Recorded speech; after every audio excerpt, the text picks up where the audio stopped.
안녕하세요. 은혜됨교회 성도 여러분, 최선종 목사입니다. 오늘은 5월 7일 역대상 1장부터 3장까지를 함께 살펴보도록 하겠습니다. 그러면 바로 1단계 본문 내용 파악하기를 시작하도록 하겠습니다. 1단계 본문 내용 파악하기를 모두 마쳤습니다. 이제 2단계 질문 만들기인데요.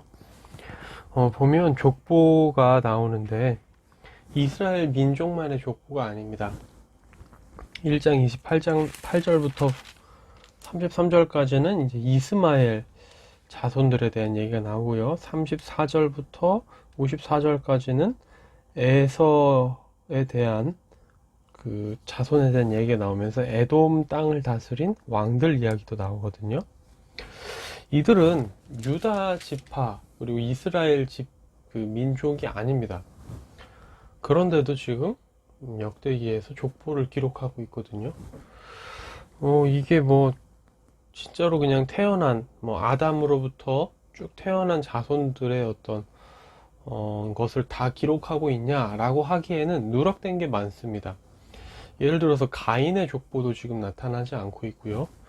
그리고 저기 이스마엘이라고 해서 이제 그쪽이랑 여기 에돔에서는 나오는데 그 롯의 자녀들 암몬이라든지 모압이라든지 이제 그쪽도 따지고 보면 아담의 핏줄로부터 시작된 건데 거기는 또 지금 나오지 않고 있잖아요. 이런 것들을 보면 분명하게 이스마엘 지파하고 또 이 에돔 지파가 기록된 이유가 있을 것 같거든요. 다 기록한 것도 아니고 선별적으로 이들만 딱 기록해 놨는데 왜 이들이 여기에 역대기에 족보가 기록되어 있을까? 이게 오늘의 질문이 되겠습니다. 네, 그러면 이제 3단계 질문에 대한 대답 찾기로 넘어가도록 하겠습니다. 3단계 질문에 대한 대답 찾기를 시작하도록 하겠습니다. 일단은 그 왜 이들의 족보가 특별히 기록되었는가에 대해서 속 시원하게 얘기하고 있는 주석들은 없습니다. 정확하게 이러이러한 이유에서 이렇게 딱 했다라고 이제 단정적으로 얘기하고 있는 주석도 없고요. 대충 이러이러하지 않을까라고 이제 제안하는 주석들은 있는데 사실 그 제안들도 완벽하게 깔끔하진 않습니다. 예를 들면 이제 이런 제안들이 있거든요. 이스라엘 민족의 주변 국가가 어떻게 시작되었는가를 또 말하기 위해서 기록한 게 아니냐 이렇게 얘기를 하기도 합니다. 이스라엘 국가 당시에 강대했던 그리고 혹은 이제 중요했던 주변 국가들이 이스라엘 민족과 어떠한 관계였는지 어디서부터 비롯되었는지 그들은 어떻게 이어져 왔는지 이런 것들을 설명하기 위해 기록하기 위해 단순히 이스라엘 뿐만 아니라 이스라엘 주변까지 좀 더 포괄해서 기록한 게 아니냐 이제 이런 제안들이 있습니다.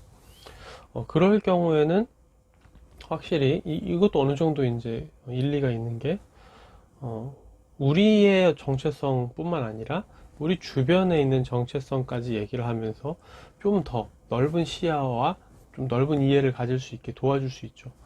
그런데 이렇게 해석하는 것도 완전하지는 않은 게 아까 말씀드렸던 것처럼 모압이라든지 암몬 같은 것도 롯 롯을 통해서 롯과 롯의 그 두 딸을 통해서 나온 거거든요. 그럼 그것도 크게 보면 아담으로부터 이어진 혈통이라고 볼 수가 있습니다. 그리고 이제 사실 여기 보면은 함의 자손 구스와 미스라임, 붓과 가나안 이런 아들들도 나오는데 사실 이런 것들도 다 이방 민족이 되거든요. 이집트도 그렇고요. 이제 해쪽 속도 그렇고 다 이렇게 가나안 지파도 되는데 그런 것들은 다 없잖아요. 그렇기 때문에 단순히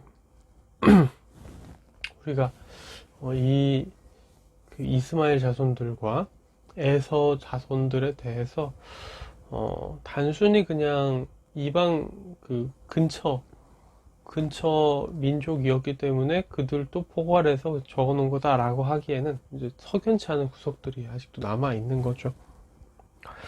이 부분에 있어서는 지금 단계에서 확정 짓기는 좀 어려운 것 같습니다.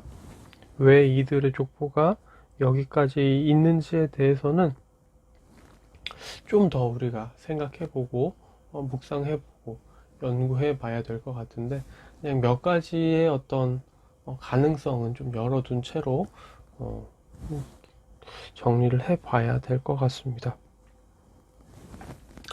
네, 그래서 오늘 질문에 대한 대답 찾기는 이제 가능성만 좀 살펴보고, 아직도 석연치 않은 부분들이 많지만 좀 열린 채로 이렇게 오늘 마무리가 되겠습니다. 네, 그러면 이제 4단계 본문 묵상하기로 넘어가도록 하겠습니다. 4단계 본문 묵상하기까지 모두 마쳤습니다. 이제 마지막 5단계 적용하기인데요. 저는 1장부터 3장까지의 이제 이 족보를 바라보면서 이제 그런 것들을 많이 생각을 해보게 됐어요. 이들에게 왜 족보가 필요했을까라는 생각이죠. 이들은 우리가 이제 역대기에 대한 이해를 해볼 때 알 수 있는 거지만, 포로 생활에서 돌아와서 우리는 누구고 이제 어떻게 살아야 되는가에 대한 고민을 하던 사람들이 함께 읽던 책이었습니다. 우리는 누구인가에 대한 질문을 할 때 가장 확실한 것은 우리의 혈통, 우리의 뿌리를 찾아 올라가 보는 거죠. 그 과정을 통해서 나는 어디서부터 비롯되었고 나는 누구인가에 대한 정체성을 확실히 갖기 위한 수순으로 보입니다. 그러니까 이제 내가 누구인가를 파악하기 위한 첫 단계를 밟아가는 첫 단추를 끼우고 있다라고 보이는 거죠. 이 부분을 보면서 나는 지금 그러면 어떻게 살아가고 있나를 좀 돌아보게 되는 거죠. 신앙적인 부분에 있어서 나는 지금 어떠한 상태에 놓여 있는가? 나는 누구인가? 나는 지금 왜 이렇게 살아가고 있는가? 나는 어쩌다가 지금 여기까지 왔는가? 나의 과거를 생각해 보게 되고, 나의 뿌리를 생각해 보게 되고, 나는 지금 어떻게 살아야 되는가를 생각해 보기 위해 지금 나의 상태를 파악하는 그런 노력들이 나에게 있는가? 이런 것들을 생각해 보게 되는 거죠. 그러니까 이들처럼 막 조상을 쭉 거슬러 올라가서 뭐 예를 들어서 제가 지금 최씨고 전주 최씨인데 우리의 뭐 그 지금 제가 몇 대 손이고 제 윗대손은 몇 대 손이고 누가 있었고 막 이런 걸 쭉 따지고 올라가는 게 필요한가 이런 얘기는 아닙니다. 다만 지금 우리가 하나님 앞에서 어떻게 섬기고 있고 어떻게 나아가야 될지를, 지금 내가 어떻게 살아가야 될지를 파악하기 위해 나의 신앙 상태를 파악하는 일이 필요하지 않겠냐라는 거죠. 우리가 지금 이제 과거를 막 거슬러 올라가기보다는 이제 포로였다 돌아온 이들하고는 우리 좀 상태가 다르니까요. 지난 1년간의 우리의 어떤 예배를 돌아볼 수 있겠죠. 지난 5년간의 우리의 예배를 돌아볼 수 있겠죠. 지난 10년간의 우리의 예배를 돌아볼 수 있을 겁니다. 지난 10년을 돌아보면서 나는 하나님 앞에 더 성숙했나? 나는 하나님 앞에서 어떠한 모습이 되었나? 나는 하나님 앞에서 더 성장했나? 하나님께로 해가 가면 갈수록 더 나아왔나? 10년 전 신앙보다 지금의 신앙이 더 굳건하다고, 믿음이 더 좋다고 하나님 앞에 말할 수 있나? 5년 전보다, 1년 전보다 난 어떻지? 1년 전과 지금의 나를 비교했을 때 나는 어떻지? 이런 것들을 좀 근실이지만 돌아볼 수 있다는 거죠. 이들은 지금 내가 누구지를 파악하는 이유가 내가 하나님 앞에 어떻게 살아야 되느냐, 그것 때문이거든요. 나의 정말 뿌리가, 단순하게 나의 뿌리가 궁금해서 이런 것들을 찾는 게 아닙니다. 우리 민족은 왜 망했지? 왜 포로가 되었었지? 이제 나는 어떻게 살아야 되지? 이걸 알기 위해서 조상들을 알고 싶은 거거든요. 그러면 우리도 내가 하나님 앞에 지금 내가 어떻게 살아가고 있지? 어떻게 살아가야 하지? 그런 것들을 파악하기 위해 우리의 지난 시간들을 돌아볼 필요가 있다는 겁니다. 그런 의미에서 오늘은 한번 잠잠하게 5분에서 10분 정도 혹은 15분에서 20분 정도 시간을 두고 그러니까 그렇게 길진 않아도 되는데요. 시간을 두고 한번 우리의 과거를 한번 점검해 봤으면 좋겠어요. 기간은 사람마다 좀 다를 수 있습니다. 뭐 5년도 좋고 10년도 좋고 20년도 좋습니다. 예수님을 믿기 시작한 그때부터 지금까지로 해도 좋습니다.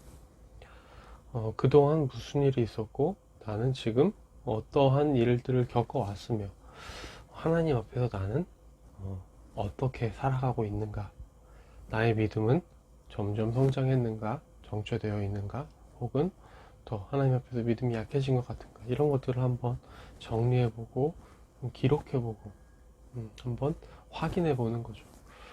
그것들을 통해서 내가 지금 어느 상태에 있고 어떻게 하나님을 섬겨야 될지를 한번 점검해보고 돌아보는 시간을 가진다면 우리에게 또 유익한 시간이 될 수 있지 않을까, 이런 생각들을 해보게 됩니다. 네, 오늘의 큐티는 여기서 마무리가 되고요.